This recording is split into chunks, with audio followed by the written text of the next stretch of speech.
নমস্কার বন্ধুরা, সবাই কেমন আছেন? আশা করি খুব ভালো আছেন। আপনাদের আশীর্বাদে আমিও খুব ভালো আছি। কাকুলির আরেকটি নতুন ব্লগে আপনাদের স্বাগত জানাই।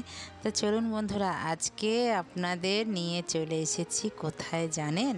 আমার গোবিন্দর ঘরে। তো চলুন এখন গোবিন্দকে পরিষ্কার করব। এই কয়দিন ধরে তো চলছে আমার, কালকে অবধি আমার আছে, কালকে দ্বাদশী থাকবে, আজকে একাদশী, আজকে হচ্ছে পার্শ্ব একাদশী। তো তার জন্য আজকে গোবিন্দর ঘরে সকাল সকাল কিন্তু আমি চলে এসেছি। আপনারা তো জানেন আমি সকালবেলায় চলে আসি গোবিন্দর ঘরে, একাদশী দ্বাদশী যে কোনো অকেশনে। তো আজকে হচ্ছে একাদশী, যথারীতি আমি গোবিন্দকে আজকে পরিষ্কার করছি। গোবিন্দকে আজকে অঙ্গরাজ করব। রাধা অষ্টমী, জন্মাষ্টমীতে রাধা, গোবিন্দ, গোপাল, এদের লক্ষ্মী, এদেরকে অঙ্গরাজ করেছি। আজকে আমার বড় গোপালকে অঙ্গরাজ করে নিচ্ছি। সাজানো হয়ে গেছে, বসিয়ে দিলাম তার রত্ন সিংহাসনে। আমার ড্রেসটা আর পাল্টালাম না। রাধা অষ্টমীতে লক্ষ্মীকে এই রঙেরই ড্রেসটা পরিয়েছে বললাম, গোপালকেও খুললাম না, ম্যাচিং থাকবে, একটু ভালোও লাগবে। তো বলুন, আমার রত্ন সিংহাসনে কিন্তু গোবিন্দকে বসিয়ে দিয়েছি।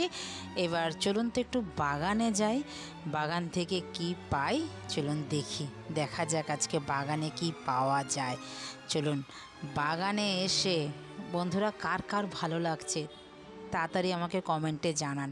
দেখুন, দুটো সাদা জবা ফুল ফুটেছে, আর আজকে ওয়েদারটাও কিন্তু খুব সুন্দর। বাগানে এসেছি কারণ দুব্ব নিতে। আজকে যেহেতু বুধবার, দুব্ব তো পাওয়া যায়নি, দুব্ব দেয়নি।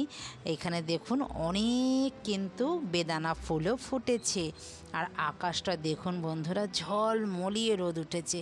আর আমার এই ফুলটা এত ভালো লাগছে, মানে কি বলবো, এটা ছিঁড়তেও না ইচ্ছা করছে না। বাগানে আসলে না মনটাই যেন ভালো হয়ে যায়। আমি অনেকক্ষণ এক নাগাড়ে কাজ করে না, চট করে একটু বাগানটা ঘুরি, আমার মনটাই ভালো হয়ে যায়। আর এইখানে দেখুন একটা কত বড় জবা ফুল ফুটেছে, দেখেছেন? আর কালারটা খালি দেখুন, এত সুন্দর কালারটা, মানে কি বলবো আর। হ্যাঁ, গাছেই থাক এখন, কি বলুন? দুব্ব তো পাওয়া গেল না, দুব্ব বাজার থেকেও দেয়নি, আর আমার বাগানেও দুব্ব নেই। এত বৃষ্টি পড়েছে, সব দুব্ব গাছ পেয়ে গেছে জানেন। এত যে ভালো লাগছে, আপনাদের কেমন যায়? চলুন এবার ঘরে যাই। ঘরে চলে এসেছি। এবার আজকে যে একাদশী, একাদশীতে আমি কি নেই দেখবেন না। দেখুন, কলা, কাঁচকলা সেদ্ধ দিয়েছি, আর এখানে সাবু ভিজিয়ে রেখেছি, দুধ গরম করেছি, আর এখানে মিষ্টি ফল আছে। দাদা ফুল এনেছে, অনেকটাই ফুল এনেছে।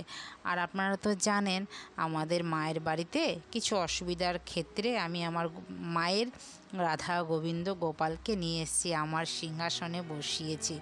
আমি এখন কদিন ধরে পুজো দেব, তারপরে মার সুবিধা অনুযায়ী আমি আবার গোপাল সোনাকে দিয়ে আসবো মার কাছে।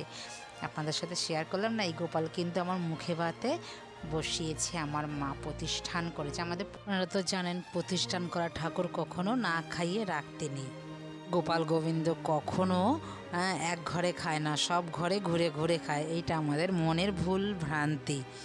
তো চলুন এখন একাদশীর আমার কলাটাকে সেদ্ধ করেছি যেটা, সেটা একটু বাদাম দিয়ে ঘি দিয়ে একটু নেড়ে নিলাম। আর এখানে দুধ গরম করেছি, আর ফল সাবু দিয়েছি।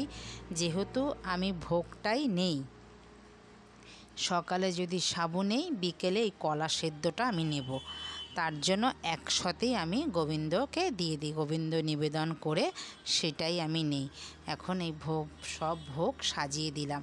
যেহেতু আমাদের মায়েরও রাধা গোবিন্দ আছে বন্ধুরা, তার জন্য দুটো ভোগই দিলাম একসাথে দুপাশে। এখানে মা কালী আছে আমার কাছে বিরাজমান, তো তাকেও দিলাম।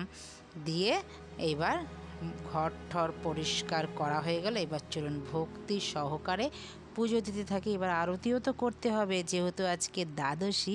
আজকে বন্ধুরা জানেন কি দ্বাদশী? পার্শ্ব দ্বাদশী।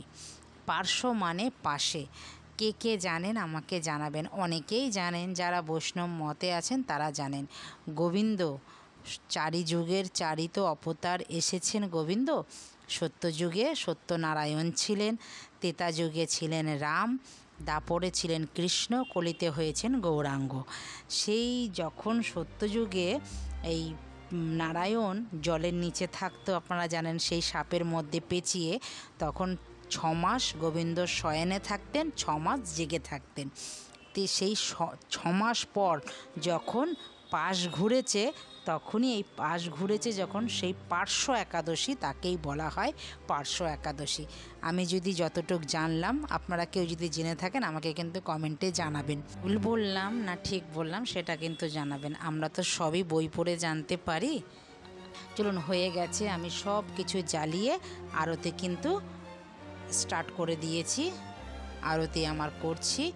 তো এত বড় ভিডিওটা লেন্দি হয়ে যায় না বন্ধুরা, কেটে কুটে এডিটিং করে আপনাদের কাছে ওই নামমাত্রই পৌঁছাতে পারি।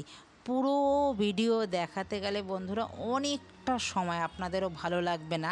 আর যাদের রাধা গোবিন্দ ভালোবাসেন, যারা কৃষ্ণ প্রেমী আছেন, তাদের তো ভালোই লাগবে। আর কৃষ্ণ ছাড়া আমাদের কিন্তু আর গতি নেই। এইখানে এসেছি কৃষ্ণ নাম করতে, গোবিন্দের কৃষ্ণ নাম করব। আর সব মিথ্যে, সংসারে যা করব সব কিছু মিথ্যে। এই গোবিন্দ চরণে যে আমি শোভে দিচ্ছি নিজেকে, এটাই হচ্ছে আমার সত্যির পরিচয়। ভবে এসছিলাম, বলেছিলাম গোবিন্দকে ডাকবো, কিন্তু তা কথা আমরা রাখতে পারিনি। সংসার মায়ার জালে জড়িয়ে এই সংসারে বদ্ধ হয়ে যাচ্ছি। কিন্তু আপনারাও চেষ্টা করবেন গোবিন্দ ভজতে। গোবিন্দ ছাড়া একবার ভেবে দেখুন কেউ নেই। তার কাছে বলবেন মনের কথা, সে শুনতে বাধ্য। যে করে আমার আশ, তারও করি আমি সর্বনাশ। তবুও ছাড়ে না যে আমার পাছ, তার আমি দাসের দাস। গোবিন্দকে একবার মন প্রাণ দিয়ে ডেকে দেখুন বন্ধুরা।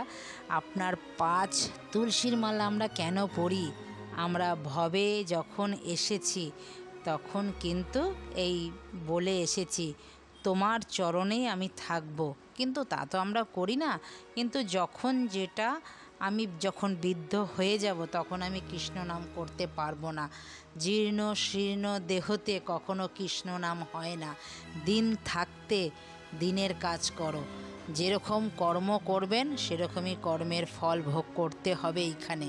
তো যেই কর্মই করুন, কৃষ্ণ কর্ম বড় কর্ম, আমি তো মনে করি সেটাই। আপনারাও রাধে রাধে বলবেন সব সময়। কৃষ্ণ নাম শুনলে পরও পাপ মোচন হয়। আরতি দেখতে থাকি, সবই তো হলো। ভালো লাগলে আমার পাশে থাকার অনুরোধ রইল।